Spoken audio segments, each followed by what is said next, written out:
Lucky Penny Part 4, Heads or Tails. You laughed with Sam as the two of you left the church and the crowd behind. You pulled your dress up, bunching it in your fist to keep it off the grass that shone with dew in the night air. Sam opened the passenger door for you, helping you make sure your dress was all the way inside before shutting it gently and walking to the driver's side. That was really fun. You smiled at him as he started it up. He looked to you with a smile, taking your hand between the seats. It was. Never thought of myself as a wedding guy before. You kidding? You did the Cupid shuffle like no one's business. Even when you almost knocked me over shuffling right instead of left. I mean, the instructions are in the lyrics, Sam. Just saying. You laughed. I'm really sorry for that, he said for the 10th time that night, and you stopped him, putting your hand to his cheek and leaning over to give him a quick kiss.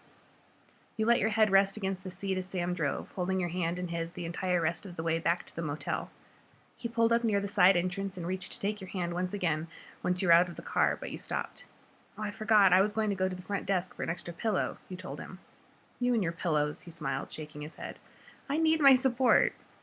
Want me to come with you? He asked. He was tired, it was clear to see, and he'd been such a good sport at the wedding. You waved him off. No, go to bed. I'll be in soon, you told him, and turned towards the lobby entrance. It was late, nearing midnight, and there was one night attendant at the desk who turned away to get your extra pillow. You stood, letting your eyes adjust to the brightness of the lobby, when your eyes wandered up to the motel bar across the hallway. You pulled your dress up again and abandoned the front desk, walking the steps between yourself and where Dean sat at the bar, a glass half drunk between his hands. Hey, stranger, you told him, hoisting yourself to sit at the stool beside him. His eyes widened as he took in the sight of you, and you wondered how big of a mess you looked after a night of dancing. Wow, he said. Good wow or bad wow? You asked. He turned to face the bar again and took a sip of his drink. How was the wedding? He asked. You stared at his profile a second before turning to face forward as well. Good, you said.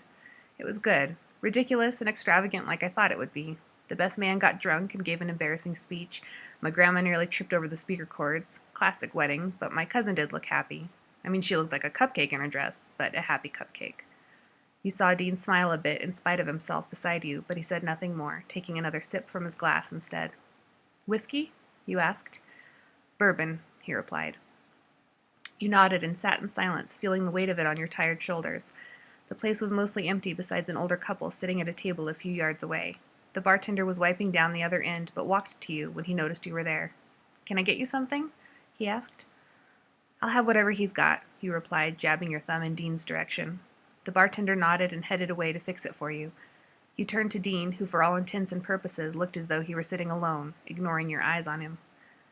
I have a drinking game for us to play, you announced suddenly, and you have to respect it because my college roommate and I made it up together. We used to play it whenever we were fighting to clear the air. We're not fighting, Dean said, still turned from you. This much was true. You hadn't done much of anything since the morning 3 weeks ago when he'd seen you in his motel room with Sam. You hadn't had a chance to talk about it, and whether that was coincidence or by his own design, it was hard to tell. I know, you hesitated. I just think it'll be fun. It's a variation of truth or dare. Pass, he interrupted you. Variation, you repeated. Do you have a coin? He dug into his pocket reluctantly and with a dramatic sigh before pulling out a penny and shoving it towards you on the bar. What do you know? He asked wryly. You took the penny between your fingers with memories of meeting him that night in Vegas erupting behind your eyes, and you stomped them back. Okay, so it's called heads or tails. What you do is you flip the coin and, let me guess, heads is truth and tails is dare? Well, that would make sense, except my roommate and I were more interested in the truth part. So it's heads is truth and tails is also truth, you said meekly. So why don't you just call it truth or truth? Game about honesty, you should be upfront about what it really is, he said, his face hard. Because that sounds less appealing. And where does the drinking part come in? You just drink as you go, no rules really. It's just better to be drunk because that's when you're most honest. Airtight logic, he said, but it looks like I have a slight lead on you. You looked to his half-empty glass, wondering how many he'd had before you'd arrived. Excuse me, but it was an open bar at the wedding, and someone once told me that if someone you don't like is offering to pay for something, you take advantage. Sounds wise, Dean said sarcastically. The bartender arrived then, placing your drink in front of you on a napkin before disappearing to wipe down his remaining tables. Do you want to start? You asked. I've never played, Dean said dryly, not looking at you. You took it upon yourself to flip the coin, catching it and slapping it on the back of your other hand. Look at that, heads. That means truth, you said cheerily. Are you mad at me? He opened his mouth to reply, but you stopped him. Please remember to respect the game. Truth means truth. I'm not mad, he replied. You waited, but he didn't elaborate, and you wondered if this had been a bad idea. Okay, you shrugged. Your turn, then. Why do I have to flip it if it's always truth? He challenged you. You narrowed your eyes at him and pushed the penny at him. He sighed and flipped it, letting it fall to the bar, where you both watched it until it fell heads up again. Truth, he said, and then immediately, why did you tell me you were leaving the next day? You were taken aback, eyes widening at the way he cut right to it, at the way his words cut right to you. I was leaving the next day, or I thought I was, you said, catching his gaze and looking him right in the eyes. The greens shifted and changed shading in the dim lighting of the bar. My flight got delayed. I thought you weren't the one-night kind of girl, he pressed. I'm not, you sighed, looking down to your glass. I was freaked out over the wedding, and I found out my ex might be there, and... You trailed off. You couldn't include him in your night together, the way feeling something real again had shaken you in the list of reasons why you'd ended up with Sam. You clamped your mouth shut so the words couldn't make it past your teeth.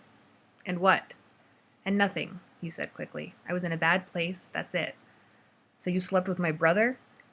I didn't know he was your brother. How could I have known that? Not knowing who it was doesn't... He trailed off and shook his head just slightly. I thought I was leaving, Dean. I thought I'd never see you again. Well, you probably wouldn't have if you hadn't slept with my friggin' brother, he said, louder than before. The quiet settled in over you, and you glanced at the elderly couple to see that they had their eyes on you. They slid them away when you caught them, and you put your palm over the penny, bringing it towards you once more. Truth, you said quietly. Are you mad at me? You emphasized each word, ready to keep asking until you believed him. Dean took a deep breath and clenched his jaw before releasing it and looking right at you. I'm not mad at you, he said, gentler this time. He paused before continuing. It's not like we did anything anyway. It was one night, a few kisses. It didn't mean anything. You realized you should have been pleased, but you felt your heart contract, like a cold fist squeezing it as his words sunk in. You had to swallow hard and look away from him, down to your drink before taking a sip of it. Oh my God, you exclaimed, wiping at your mouth as the liquid burned. This is disgusting. I got a bad batch.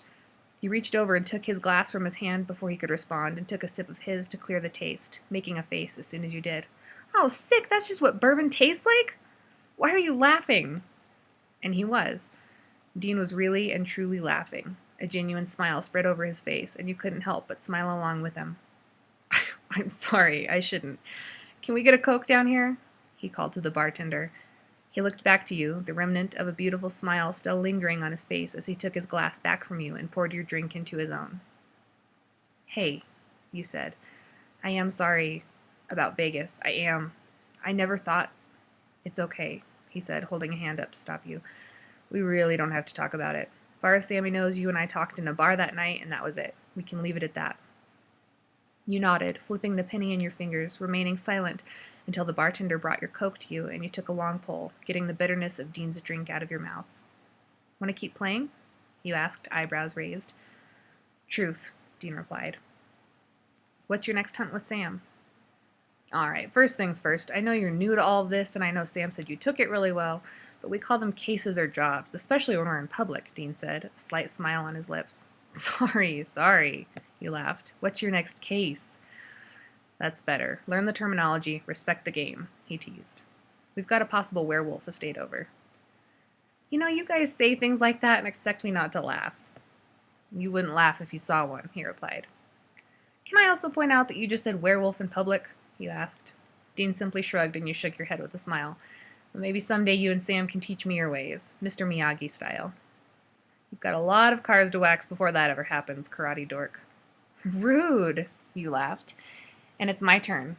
Truth. Was your ex there tonight? At the wedding? Dean asked. He was. And? And nothing.